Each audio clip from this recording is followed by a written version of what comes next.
What up, party people? I am Erika, and today we're talking about love during lockup. We're talking Ty and Hottie and their crazy engagement. We're going to be talking about women buying their own engagement rings and all kinds of wedding dresses. We're talking about all of that and more for surprise prison weddings. Stay tuned, folks. Coming up for you next. Let's see. We're going to get into it.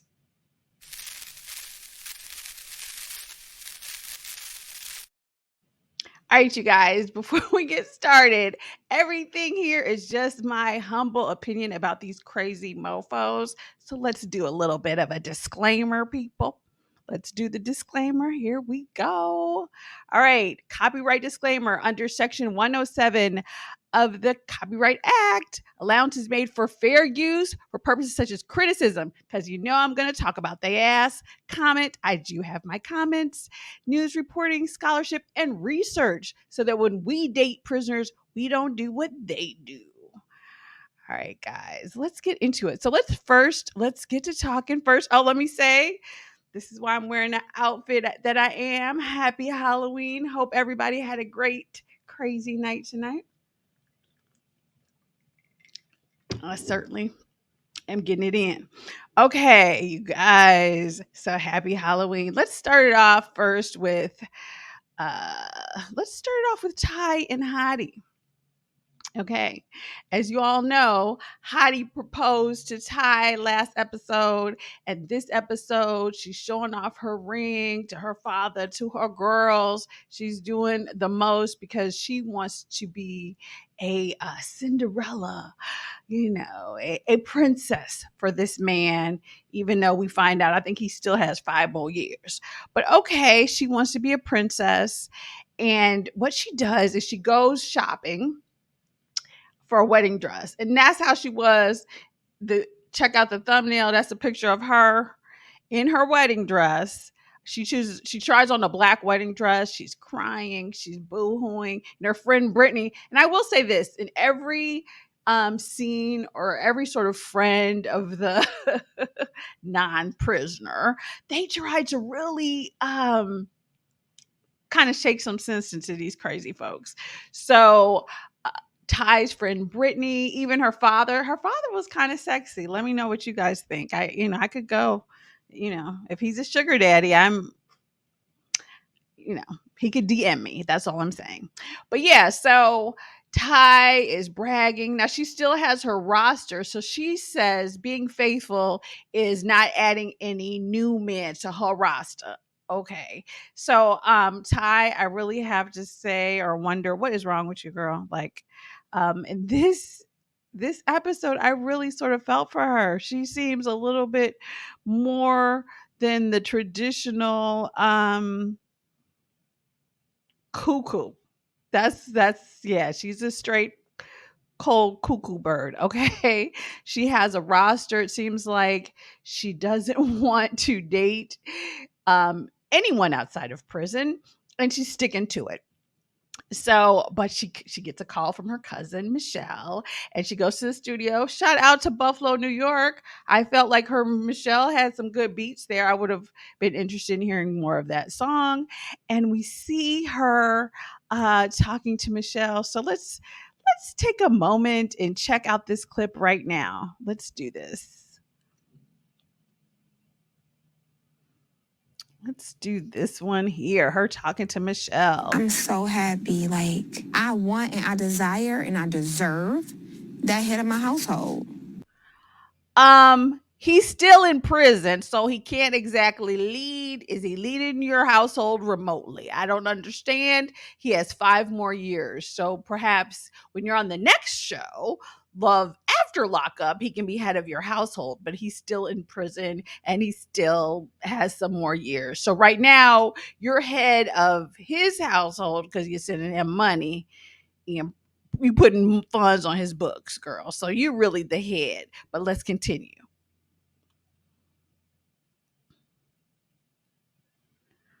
I gotta tell you something. So, last week I spoke to Hottie We was just chopping it up about music. Honestly, I don't even know how we got on relationships. And he actually told me he did get engaged. But Okay, you do know, you probably asked him or, like I hate it when people chit chat, they know that they've been talking about you. They don't know how it happened. How did this conversation come up? It's such a shocker. But okay. girl, he did not mention your name. He actually mentioned a girl named Boston. What the bitch? No. No, no, ma'am. He's engaged to me. He said when he get out. I just went looking for dresses yesterday. Well, he got y'all both doing the same thing. Kind of crazy. I'm completely shocked. I'm I'm so happy.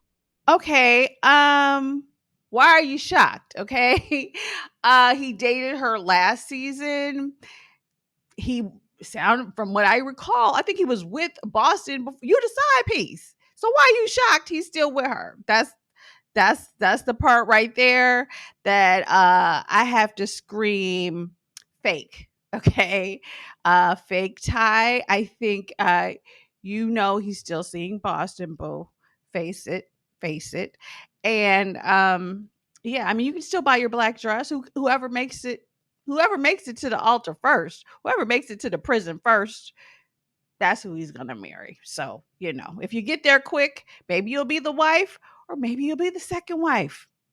It's all good in the hood. So basically, that's pretty much all that happened with her. She was upset, crying, mad, looking upset. But let's go back to let's move on to the deaf girl with with the black and white hair.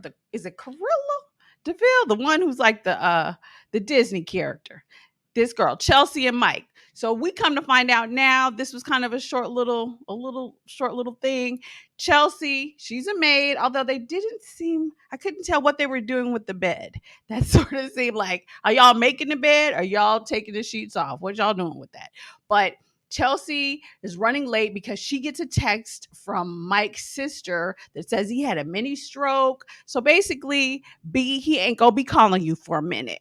So now shout out to her deaf friend, because even her deaf friend was like, girl, that's suspect. He's a catfish. You've never seen him in person.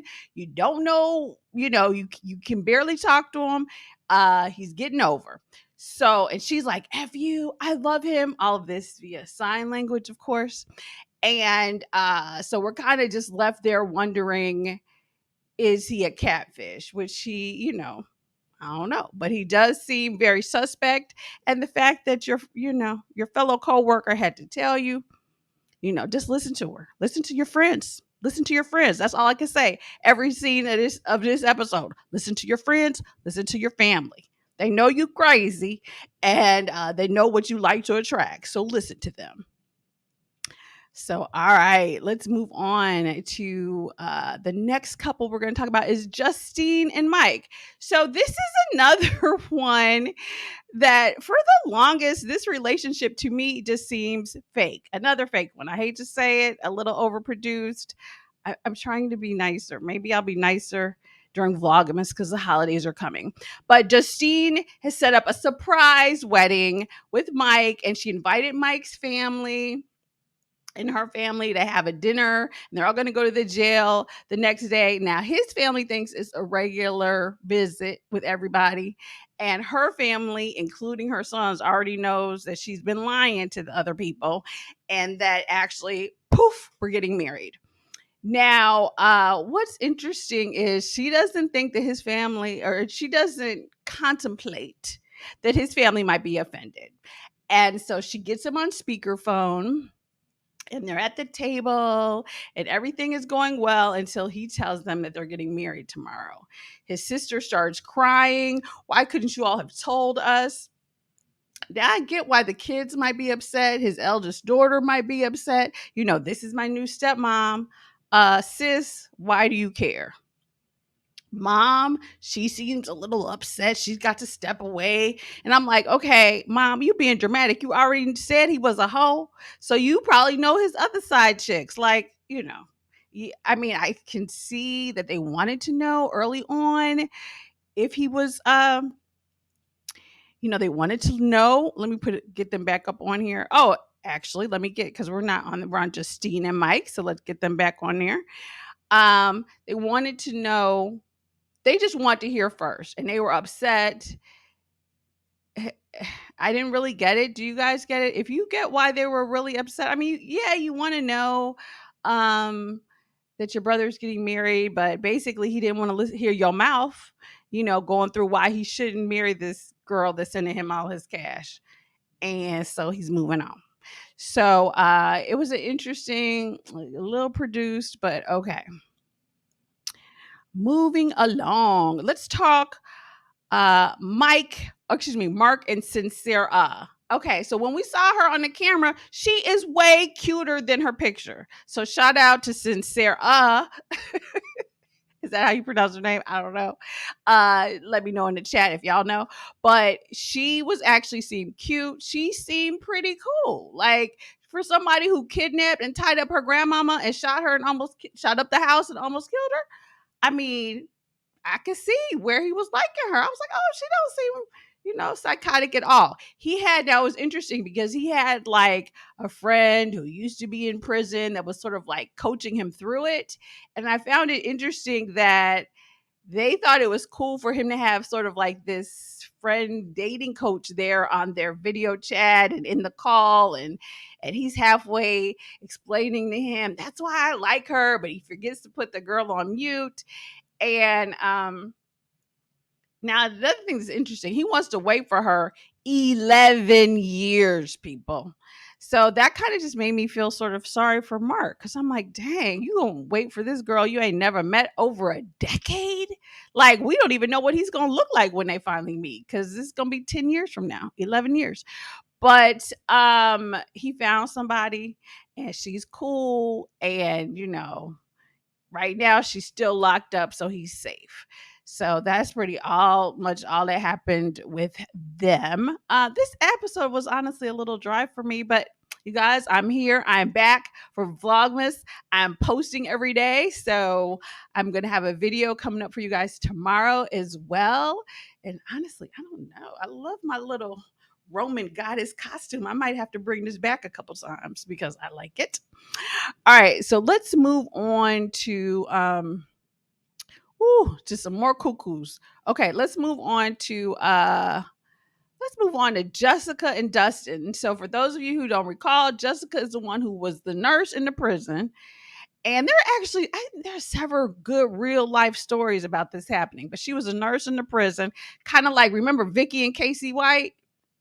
Well, that didn't end too well, but I wanted the best for Vicky. You know what I'm saying? You want these older women, we need, sometimes we want some younger D, and you get it from the Lockup. So that's where she got it from. She's like, I think at least 16 years older than Dustin. And he proposed to her, and I don't know. Let's see how truly crazy she is right here in this clip. Let's see it. Let's go all the way back from the beginning, ladies. Here we go. If it's not frozen, come on, come on, come on.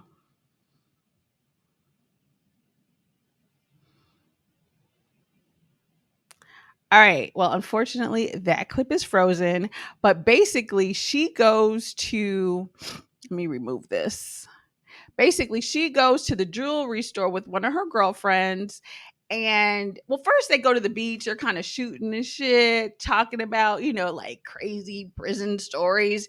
And so then she goes with her friend to a jewelry shop to pick out her own engagement ring, because she'd been walking around with a paper clip around her finger since he proposed.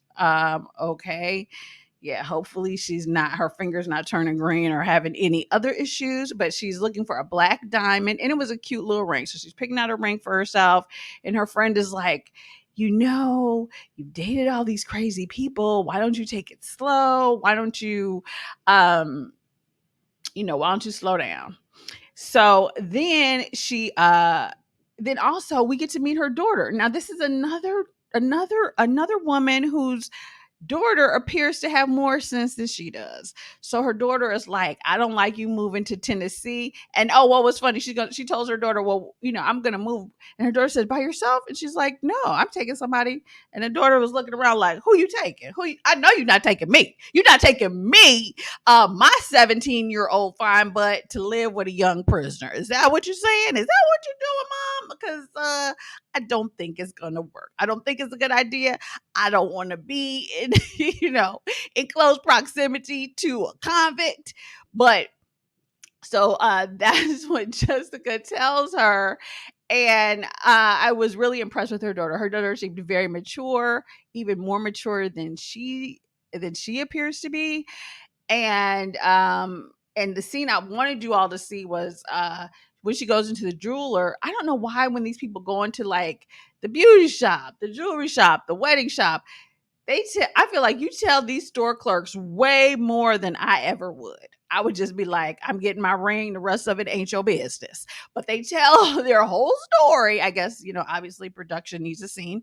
And so she comes up with, she got a tattoo across half her stomach of his last name. I'm like, girl, you don't even know if you gonna have that last name. Like, you ain't even married yet. So she gets this huge tattoo to show that she's his. She ain't giving it up to nobody else. um I don't know. I mean, sometimes I just feel sorry for people in this episode. So she's buying her home ring. She got her tattoo. She's trying to convince her young, cute daughter to go to Tennessee and live with her and this convict, Dustin. All righty. Meanwhile, her mama and her sister were like, girl, you crazy. We looked up all his crimes. What are you doing? And she ain't speaking to them now. So that's her story. She's had a hard life apparently. So let's move on to another cuckoo bird of the day. Let's move on to Melissa and Louie. Now, I think Melissa's issue is she's still stuck in her high school years. She's 40, she's 49. She's 39. Well, I don't know. She looks all of 49. I don't know how old she is, but she's had at least 2 reunions. So I guess we'll give her 39. But she's looking 49 in the face. I hate to tell you. But and that's the thing. Now, Louie, I will say we saw some of his old photos. He is a cutie pie. I can see why she liked him back in the 80s. I'm not gonna hate on that. But what I do find strange is, so this episode, she goes back to the high school. She walking around the high school. She reminiscing. Maybe she was like not that popular. I mean, I wasn't that popular either. So I feel you on that. So I think she was not that popular and Louie had everybody. So she was like that nerdy girl in the background looking like, ooh, I wish he would be with me. And now that he's been to prison and don't know popular girls want him, now she's all over it. So she reminiscing. He wants to, because she's a postal worker. He wants to screw her in the postal truck. She wanted to go back to all the places in high school where he didn't screw her and hit it. That's her dream.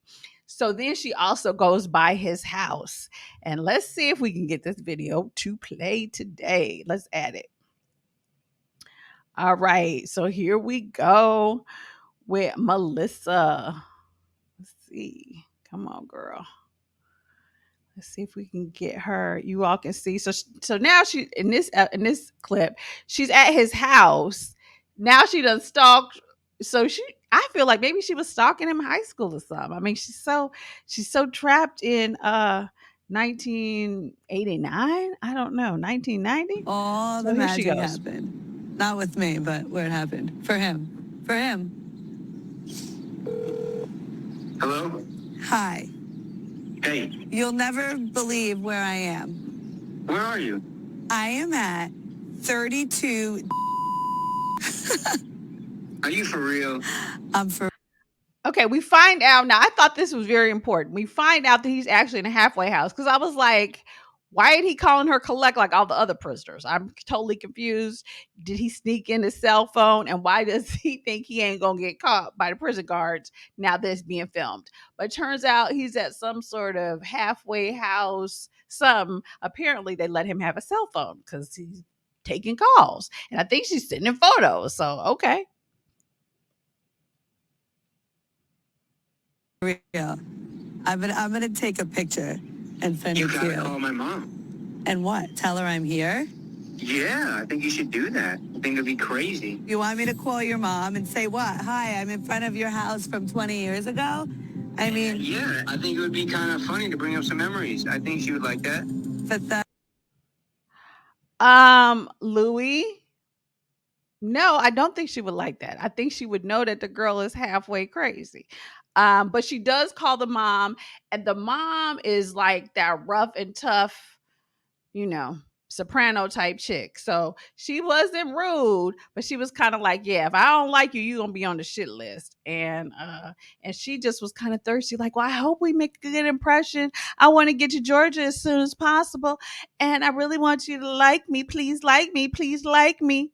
Please like me. Yeah, she was giving very, very, I mean, they all give strong pick me vibes, but this one right here, the one that kind of looked like her, and the other dark haired girl, Jessica and Melissa.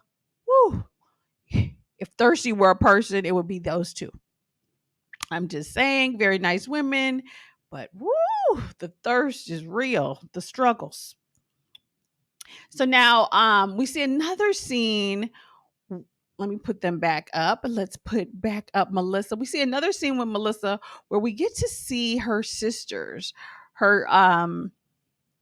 We get to see her sisters, and her sisters are like, I really liked her sisters. I must say, her sisters were very straightforward. They were like, girl, you were dating a drug addict.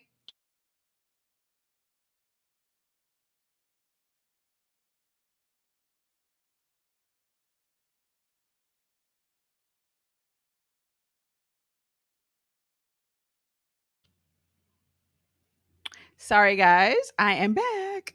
Her last husband cheated on her, and and I'm not sure if that was the one who was a drug addict or not, but her sisters read her like, girl, he's just in prison. And if you want to, and that's the thing, her sisters hit it right on the head. They said, you just want to be able to say you effed Louie.